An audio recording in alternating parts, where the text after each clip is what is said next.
Jadi ini fokus pada bapak-bapak, tapi ibu nanti ke bawah.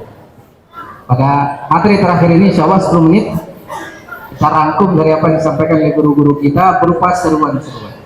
Yang pertama, Allah SWT menyeru kita membahas yang penuh dengan penghormatan. Ya ayyuhalladzina istajibu lillahi walir rasul idza da'akum lima yuhyikum. Wahai orang-orang yang beriman, itu seruannya ke bapak-bapak, tapi ibu-ibu ke bawah. Jadi mohon maaf, matanya ke bapak-bapak, karena biasanya ada yang protes ya. Apa seruan Allah kepada orang-orang beriman yang penuh penghormatan kepada bapak-bapak termasuk ibu-ibu? Istajibu lillahi walir rasul. Penuhilah seruan Allah dan Rasul. Apa yang disampaikan seruan Allah dan Rasul semua? Idza da'akum lima yuhyikum. Ketika Rasul menyeru kalian kepada perkara yang menghidupkan kalian. Apa perkara yang menghidupkan kita? Tadi dibahas oleh Ustaz Abdi. Kapitalisme, sekularisme itu membuat kita ini gelap. Mati hati, mati pikiran, mati kasih sayang. Yang menghidupkan hanya dengan Islam. Ketika Al-Quran ini diterapkan, itulah yang Allah gambarkan yang bahasa yang sangat indah. Kitabun anzalnahu ilaika mubarakun. Al-Quran ini kata Allah adalah kitab yang telah Allah turunkan kepada Nabi Muhammad, mubarakun, penuh dengan berkah. Apa berkah itu? Kebaikan yang terus bertambah dan ada kebahagiaan di situ. Apa syaratnya? Lihat baru ayati, mentadabburi ayatnya. Apa mana tadabbur itu? Setidaknya ada 4. Yang pertama, membacanya. Apakah cukup membaca? Belum. Harus mengkaji untuk memahaminya. Lalu setelah itu diamalkan dan setelah itu disampaikan agar dia diterapkan. Jamaah yang dirahmati oleh Allah SWT. Pertanyaannya, bagaimana Al-Quran ini bisa diterapkan secara kafah? Ketika Allah menyeru dengan kalimat wala taqrabuz zina, jangan dekati zina, itu masing-masing kita bisa lakukan. Tapi kalau masih ada yang ngeyel, masih ngotot untuk berzina, minimal mendekati zina. Karena hari ini katanya Kota Padang termasuk memiliki angka perceraian tertinggi di Sumatera Barat. Kenapa terjadi? Faktor utamanya adalah faktor perselingkuhan. Dari mana awal perselingkuhan? Dari interaksi yang tidak benar. Kenapa terjadi interaksi yang tidak benar? Karena pertemuan yang tidak benar.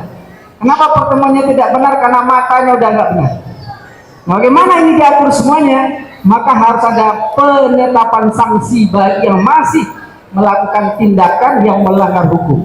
Apa bunyi sanksinya? Azaniyatu wazani fajlidu kulla wahidin minhuma mi'ata jaldah. Pezina laki atau perempuan kalau dia belum menikah maka dicambuk 100 kali. Siapa yang bisa menerapkan? Negara. Itulah kenapa dari awal tadi para guru semuanya bicara sempurnanya Islam itu hanya ketika diterapkan di dalam naungan negara yang bernama khilafah, pemimpinnya bernama khalifah. Pertanyaannya, apakah itu akan kembali hadir di tengah-tengah kita? Atau kaji-kaji kita ke depan kaji-kaji dajjal saja? Karena mulai muncul kaji-kaji dajjal ya. Padahal dajjal itu nanti hanya persoalan kita selamat dengan fitnah apa tidak. Aman itu orang beriman. Tidak perlu dibahas itu kajian dajjal. Yang perlu dibahas adalah bagaimana tegaknya khilafah dan apakah kita berada di dalam barisan memperjuangkan. Maka pada kesempatan ini kita sampaikan kabar gembira dari Allah Subhanahu wa taala. An-Nur 55. Wa'adallahu alladziina aamanu minkum wa 'amilus shalihat la yastakhlifannahum fil ardi kama stakhlafal ladziina min qablihim. Allah berjanji kepada siapa? Bukan sembarang orang, kepada orang-orang beriman di antara kalian dan orang-orang yang beramal soleh. Apa janji Allah yang pertama? Allah akan menjadikan kalian kembali sebagai penguasa di muka bumi, sebagai khalifah, sebagaimana telah ada khalifah sebelumnya yang melahirkan kerahmatan itu. Ketika itu terwujud, maka janji yang kedua akan terbuka. Wala yumakkinanna lahum dinahumul ladzi irtada lahum. Allah akan mengokohkan kembali agama ini.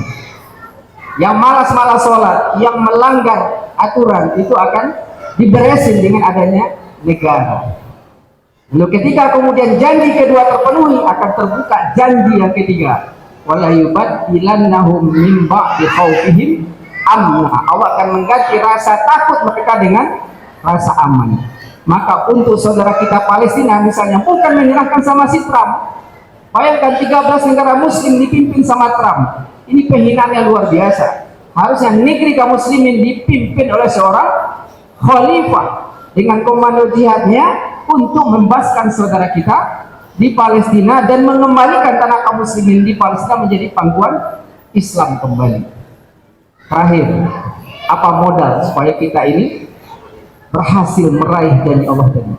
Di ujung Quran surah Al-Imran Allah syaratkan 4. Inilah yang harus kita kunci pada pertemuan ini 5 menit.